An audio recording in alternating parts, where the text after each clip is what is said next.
Movie స్టార్టింగ్లో ఒక మహిళ ఈస్తరాకులో అన్నంతో ఉండలు చుట్టి కోడిగుడ్లు పెట్టి వాటితో తాంత్రిక ప్రయోగం చేస్తూ ఉంటుంది. అందులో ఆమె ఒక కర్పూరం పెట్టి వెలిగించి దాన్ని తీసుకువెళ్లి వాళ్ళింట్లో ఉన్న పెద్దాయన దగ్గరికెళ్లి దిష్టి తీసి దాన్ని తీసుకుని బయటకు వెళ్తుంది. అలా ఆమె అడవిలోకి వెళ్లిన తర్వాత భయపడుతూ వాటిని ఒక ప్లేస్లో వదిలేసి స్పీడ్గా వచ్చేస్తుంది. ఆమె అక్కడ్నుంచి వెళ్లిపోయేటప్పుడు ఒక్కసారి వెనక్కి తిరిగి చూస్తుంది. అప్పుడు ఒక భయంకరమైన ఆకారం ఆ ఇస్తరాకులో ఉన్న ఆహారాన్ని తినడం చూస్తుంది. ఆమె వెంటనే భయపడి ఇంటికి వెళ్ళిపోతుంది. ఆ మహిళ ఇంటికి వెళ్లిన వెంటనే స్పృహ తప్పి పడిపోతుంది. ఇక్కడ సీన్ పాస్ట్లోకి వెళ్తుంది. అసలు ఆ మహిళ ఎవరు, ఆమె ఏం చేస్తోంది, ఇదంతా తెలుసుకోవాలంటే మనం కొంచెం సమయం వెనక్కి వెళ్ళాలి. ఇక్కడ గ్రామంలో శివ అనే డాక్టర్ని చూపిస్తారు. శివ ఆ ఊర్లో చాలా పెద్ద బిజినెస్ మ్యాన్ కొడుకు. అంతేకాదు శివ చాలా మంచి వ్యక్తి. గ్రామం కోసం చాలా కష్టపడుతూ మంచి పనులు చేస్తూ ఉంటాడు. శివకి ఇద్దరు చిన్ననాటి స్నేహితులు కూడా ఉన్నారు. ఒకతని పేరు వరుణ్, మరొకరి పేరు వాసు. శివ వాళ్ళిద్దరితోనూ ఎక్కువ సమయం గడుపుతూ ఉంటాడు. సాయంత్రం పూట శివ తన ఫ్రెండ్స్ ఇద్దరితో కలిసి ఈత చెట్టు దగ్గర ఈతకల్లు తాగడానికి వెళ్తూ ఉంటాడు. వాళ్ళందరూ కలిసి భోజనానికి ఇంటికి వెళ్లేటప్పుడు దారిలో ఒక వ్యక్తి చనిపోయి కనిపిస్తాడు. అక్కడ ఉన్న వాళ్ళందరూ కూడా గత రాత్రి అమావాస్య కావడం వల్ల అతను చనిపోయాడని, పైగా అడవిలో ఆ సమయంలో ఏం చేస్తున్నాడు, అక్కడికి ఎందుకు వెళ్లాడని, అందుకే అతను చనిపోయాడని మాట్లాడుకుంటూ ఉంటారు. నిజానికి ఆ గ్రామంలో చాలా రోజుల నుంచి ఎంతో మంది ఇలా చనిపోతున్నారు. అయితే ఆ చావులన్నీ కూడా అమావాస్య రోజే జరుగుతున్నాయి.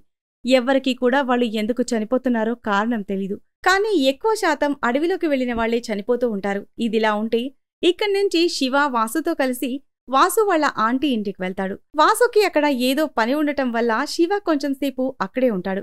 అప్పుడే అక్కడ శివ వాసు వాళ్ళ ఆంటీ కూతురు అంజలిని చూస్తాడు. ఆమెను చూడగానే శివ ఫ్లాట్ అయిపోతాడు. ఆ అమ్మాయిని అలాగే చూస్తూ ఉండిపోతాడు.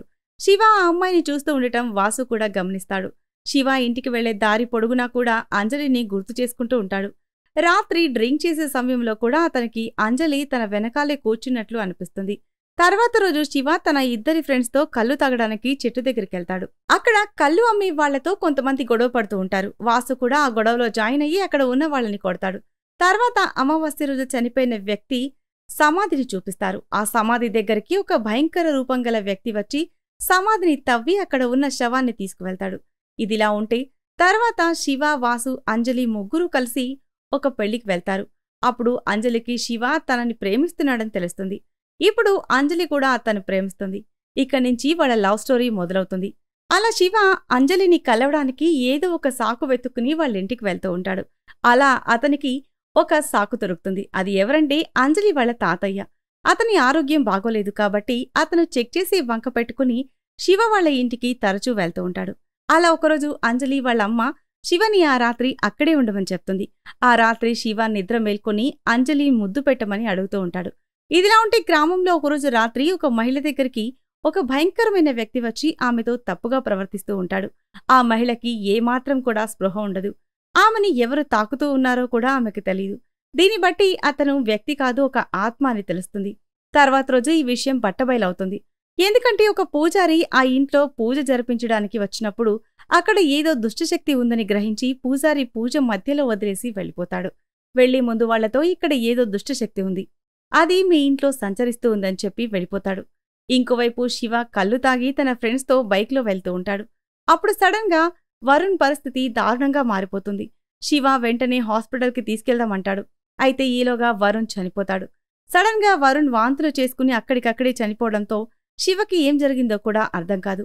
అతను ఒక్కసారిగా షాక్కి గురవుతాడు. ఆ తర్వాత కూడా ఆ గ్రామంలో మద్యం సేవించే ఇంకో కొంతమంది వ్యక్తులు సడన్ గా చనిపోతారు. అందువల్ల ఆ కళ్ళమ్మే వాళ్ల దగ్గరికి వెళ్లి ఊరి జనం గొడవ పడుతూ ఉంటారు. ఎందుకంటే వాళ్లే ఆ కళ్ళులో ఏదో కలిపారని వాళ్ల అనుమానం. అందుకే అందరూ చనిపోతున్నారని అనుకుంటూ ఉంటారు. ఈలోగా అక్కడికి ఒక పోలీస్ ఆఫీసర్ వస్తాడు. అతను అందర్నీ శాంతపరిచి త్వరలోని వీళ్లు ఎలా చనిపోయారో తెలుసుకుంటాం, వీళ్లు మందు తాగి చనిపోయారా లేదా వేరే ఏదైనా కారణం చేత చనిపోయారా అనేది త్వరలోనే తెలుస్తుందని చెప్తాడు. ఆ రోజు రాత్రి ఇద్దరు కానిస్టేబుల్స్ ని ఆ ఈత చెట్టు దగ్గర కాపలా పెడతారు. అలా చేయడం వల్ల ఎవరైనా అర్ధరాత్రి పూట వచ్చి ఆ ఈత కళ్ళలో ఏదైనా విషం కలిపి వెళ్తున్నారా అనేది తెలుసుకోవచ్చు అనుకుంటారు. తర్వాత రోజు పోలీస్ ఆఫీసర్ అక్కడికి వచ్చి అందరి ముందు ఆ ఈత కళ్ళు తాగి అందులో ఎటువంటి విషం లేదని నిరూపించాలనుకుని తానే స్వయంగా తాగి చూపిస్తాడు. అయితే అది తాగిన కొంచెం సేపటికే ఆ ఆఫీసర్ చనిపోతాడు. తర్వాత ఆ ఈతకల్లు అమ్మే భార్యాభర్తల్ని చూపిస్తారు. వాళ్ళు ఊర్లో ఉన్న ఒక మంత్రగత్తె దగ్గరికి వెళ్తారు. ఆ మంత్రగత్తె ఇదంతా ఒక సైతాన్ చేస్తుందని, అది చాలా ప్రమాదకరమైన ప్రేతాత్మ అని చెప్తుంది. ఇప్పుడు అది ఆ చెట్టు మీదే ఉంది, అందుకే ఇలా జరుగుతోంది. దీన్నుంచి బయటపడటానికి ఒక్కటే మార్గం ఉంది. అయితే అది చాలా ప్రమాదకరం. దానికి ఏదైనా తినడానికి పెట్టాలి అని చెప్తుంది. తర్వాత ఆ కళ్ళమ్మే మహిళ అంజలి తల్లి దగ్గరికి వెళ్తుంది. ఆమె చాలా తెలివిగా అంజలి వాళ్ళ అమ్మని బుట్టలో వేసుకుంటుంది.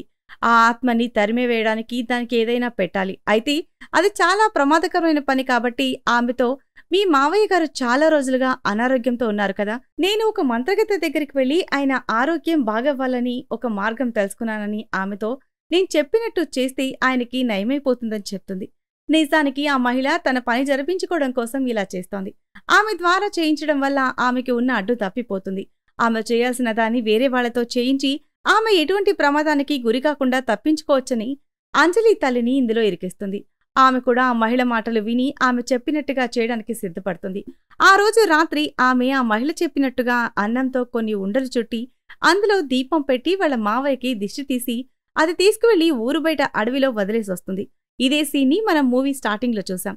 ఆమె ఆహారం అక్కడ పెట్టి రాగానే ఆమె వెనక్కి తిరిగి చూసినప్పుడు ఆ ఆహారం గాల్లో లేస్తూ ఉండటం ఆమె గమనించింది. ఆమె పెట్టిన ఆహారాన్ని ఒక ఆత్మ తింటూ ఉంటుంది. ఆమె ఇంటికి వెళ్లగానే ఆ మంత్రగత్తె చెప్పినట్టుగానే అది చాలా ప్రమాదకరమైన పని కావడం వల్ల ఆమె ప్రాణాలు కోల్పోతుంది. ఉదయాన్నే అంజలి తన తల్లి ఇంటి గడప బయట పడి ఉండటం చూసి బోర్న ఏడుస్తుంది. ఆమెను లేపడానికి ఎంతగానో ప్రయత్నం చేస్తుంది. అయితే ఎటువంటి ఉపయోగం లేదు. అప్పటికే ఆమె చనిపోయిందని అర్థమవుతుంది. తల్లి చనిపోవడం వల్ల అంజలి ఒంటరిగా మిగిలిపోతుంది. ఇప్పుడు తన తాతయ్యని చూసుకునే బాధ్యత ఆమె మీదే పడుతుంది. తర్వాత ఒకరోజు అంజలి తన తాతయ్య మందుల కోసం డబ్బులు అవసరమై తన తల్లి దాచిపెట్టిన డబ్బు కోసం వెతుకుతూ ఉంటుంది. అయితే ఎంత వెతికినా కూడా ఆమెకి ఆ డబ్బులు ఎక్కడున్నాయో కనిపించవు. రాత్రి సమయంలో అంజలి నిద్రపోతున్నప్పుడు ఆమె తల్లి ఆత్మ ఆమె దగ్గరికి వచ్చి మాట్లాడి ఏదో చెప్పే ప్రయత్నం చేస్తూ ఉంటుంది. అయితే ఇదంతా ఆమె కల. కానీ నిజంగా కూడా ఆమె తల్లి అక్కడికి వచ్చి తనకి ఆ డబ్బులు ఎక్కడున్నాయో చెప్తుంది. తర్వాత అంజలి తన తల్లి చెప్పిన ప్లేస్కి వెళ్లి ఆ డబ్బులు వెతికి తీసుకుంటుంది. అది చూసి అంజలి తల్లి చాలా సంతోషపడుతుంది. ఈలోగా అక్కడ ఆ భయంకరమైన ఆత్మ కూడా కనిపిస్తుంది. ఆ ఆత్మ అంజలి తల్లి శరీరాన్ని ఈడ్చుకుంటూ తీసుకువెళ్తూ ఉంటుంది. దీన్ని బట్టి ఆ ఆత్మ అంజలి తల్లి ఆత్మని కూడా బంధించిందని అర్థమవుతుంది. అయితే అసలు ఈ ఆత్మ ఎవరిది? ఇతను ఎవరు? ఎందుకా గ్రామంలో అందర్నీ చంపుతున్నాడు అనేది ఇప్పటి వరకు ఎవ్వరికీ తెలీదు. ఇదిలా ఉంటే ఆ భయంకరమైన ఆత్మ అంజలి దగ్గరికి వచ్చి తనని అదోలా చూస్తూ ఉంటాడు. అంటే అతని చెడు దృష్టి అంజలి మీద పడింది. ఇప్పుడతను ఆమెని కోరుకుంటున్నాడు. అంటే దీన్ని బట్టి ఈ ఆత్మ ఇంతకుముందు ఒక మహిళ పట్ల తప్పుగా ప్రవర్తించినట్టుగానే అంజలి పట్ల కూడా ప్రవర్తించాలి అనుకుంటున్నాడు. తర్వాత రోజు ఆ గ్రామంలో ఉన్న గ్రామస్తులందరూ పూజారి దగ్గరికి వెళ్తారు. అసలు ఆ గ్రామంలో ఏం జరుగుతుందో ఆ ఆత్మ ఎవరో తెలుసుకునే ప్రయత్నం చేస్తారు. ఆ పూజారి ఇదంతా ఒక తాంత్రికుడు చేస్తున్నాడని అతని కథ చెప్తాడు. ఈ గ్రామంలో ఒకప్పుడు సూరి అనే ఒక తాంత్రికుడు ఉండేవాడు. అతను శక్తుల ద్వారా చాలా ప్రసిద్ధి చెందాడు. ఈ గ్రామంలో ఉన్న వాళ్లందరూ కూడా వాళ్ల సమస్యల గురించి పరిష్కారం కోసం అతని దగ్గరకు వెళ్లేవాళ్లు. అయితే అతని నిజస్వరూపం ఎవ్వరికీ తెలీదు. సూరి ఒక చేతబడి చేసే తాంత్రికుడు. అతను ఆ ఊర్లో ఉన్న మహిళలని తన శక్తి ద్వారా వశపరుచుకుని స్పృహ కోల్పోయేలా చేసేవాడు. అంటే వాళ్లు చనిపోయినట్టు చేసేవాడు. గ్రామస్తులు ఆ మహిళని పూడ్చిపెట్టిన తర్వాత మళ్లీ సూరి ఆ శరీరాన్ని బయటకు తీసి మళ్లీ స్పృహలోకి తెచ్చేవాడు. అలా ఆ మహిళని చేతబడి చేసి బలిచ్చేందుకు ప్రయత్నిస్తూ ఉండగా గ్రామస్తులు అతన్ని రెడ్ హ్యాండెడ్గా పట్టుకున్నారు. గ్రామస్తులు అతన్ని బాగా కొట్టి ఊర్నుంచి తరిమేశారు. సూరి అక్కడ్నుంచి అడవిలోకి పారిపోయాడు. ఒకరోజు రాత్రి అతను చేతబడి చేసి ఒక మహిళ రక్తాన్ని తాగేశాడు. అలా చేయడం వల్ల అతనికి చాలా శక్తులు వచ్చాయి. అలా సూరి ఆ గ్రామం వదిలేసి ఈ గ్రామానికి వచ్చాడు. తర్వాత ఇక్కడ ఉన్న మహిళలని తను బలి ఇవ్వాలి అనుకుంటున్నాడు. గ్రామస్తులకి అతని నిజస్వరూపం తెలియనంత వరకు చాలా మంది అతని దగ్గరికి వెళ్లేవాళ్లు. అయితే కొన్ని రోజుల తర్వాత సూరి చనిపాడు. నా అంచనాలను బట్టి అది సూరి ఆత్మ అని చెప్తాడు. ఎందుకంటే అతను ఏ శక్తులైతే ఉపయోగించి జనాల్ని చంపేస్తున్నాడో ఆ శక్తులు సూరికి మాత్రమే ఉన్నాయని చెప్తాడు. అయితే అది పూర్తిగా నిజం కాదు. ఇది సగం మాత్రమే నిజం. ఎందుకంటే సూరి ఈ గ్రామంలో నివసిస్తున్న సమయంలో ఇదే గ్రామంలో ఉండే రాఘవ్ అనే వ్యక్తి మహిళలని చాలా చెడు దృష్టితో చూసేవాడు. అలా అతను ఒక మహిళని చాలా చెడు దృష్టితో చూసేవాడు. ఒకరోజు రాత్రి ఆమెని బలాత్కారం చేసే ప్రయత్నం చేశాడు. అయితే సరైన సమయానికి అక్కడికి జనాలు వచ్చేసరికి అతని ప్రయత్నం విఫలమైంది. ఆ మహిళ భర్త రాఘవని చితక్కొట్టాడు. తర్వాత రోజు ఈ విషయం గ్రామ పెద్దకి తెలిసింది. గ్రామ పెద్ద అతనికి శిక్షగా ఊరి జనం అందరి ముందు ఆ మహిళ ఎదురుగా నిలబడి తన ముక్కుని నేలకి అంటించమని శిక్ష వేశాడు. ఊరి పెద్ద చెప్పడం వల్ల రాఘవ తప్పక అలా చేయాల్సి వస్తుంది. అయితే అప్పటినుంచి ఆ మహిళ మీద, అతను భర్త మీద రాఘవ మనసులో ద్వేషం పెరిగిపోతుంది. వాళ్ళ మీద ఎలాగైనా పగ తీర్చుకోవాలని నిర్ణయించుకుంటాడు. ఇదిలా ఉంటే రాఘవకి సూరి చేతబడి చేస్తాడని తెలియడం వల్ల అతని దగ్గరికి సహాయం కోరడానికి వెళ్తాడు. అతని మాటలు విని సూరి రాత్రి ఆ భార్యాభర్తని తన దగ్గరికి తీసుకురమ్మని చెప్తాడు. సూరి ఆ మహిళని ఆత్మకి బలివ్వాలి అనుకుంటాడు. అయితే అక్కడ పరిస్థితి వేరేలా మారిపోతుంది. సూరి రాఘవ చెప్పడం వల్ల ఆ మహిళ భర్తని చంపేస్తాడు. అయితే ఆమె భర్త చనిపోవడం వల్ల చూసి తట్టుకోలేక ఆత్మహత్య చేసుకుని అక్కడే చనిపోతుంది. ఆమె అలా చేయడం వల్ల సూరి బలి ఇవ్వాలి అనుకున్న ప్లాన్ ఫెయిల్ అయిపోతుంది. అందువల్ల అతను వాళ్ళిద్దరి శవాల్ని పూడ్చిపెట్టమని రాఘవతో చెప్తాడు. రాఘవతో పాటు తన ఫ్రెండ్స్ అయిన గ్రామస్తులు కూడా అందులో ఉంటారు. ఇదంతా దూరం నుంచి ఒక చిన్న పిల్లాడు చూస్తూ ఉంటాడు. ఆ పిల్లాడు మరెవరో కాదు, ఆ చనిపోయిన మహిళ కొడుకు. ఆ పిల్లాడు అవకాశం చూసి వెనకవైపు నుంచి సూరి మీద దాడి చేసి చంపేస్తాడు. చంపేసి వెళ్లిపోయేటప్పుడు అతను చేతబడి చేయడానికి ఉపయోగించే వస్తువులు ఉన్న బ్యాగుని కూడా తీసుకువెళ్లిపోతాడు. ఆ బ్యాగులో చేతబడి చేసే విధానం గురించి పూర్తి వివరాలతో రాసిన పుస్తకం ఉంటుంది.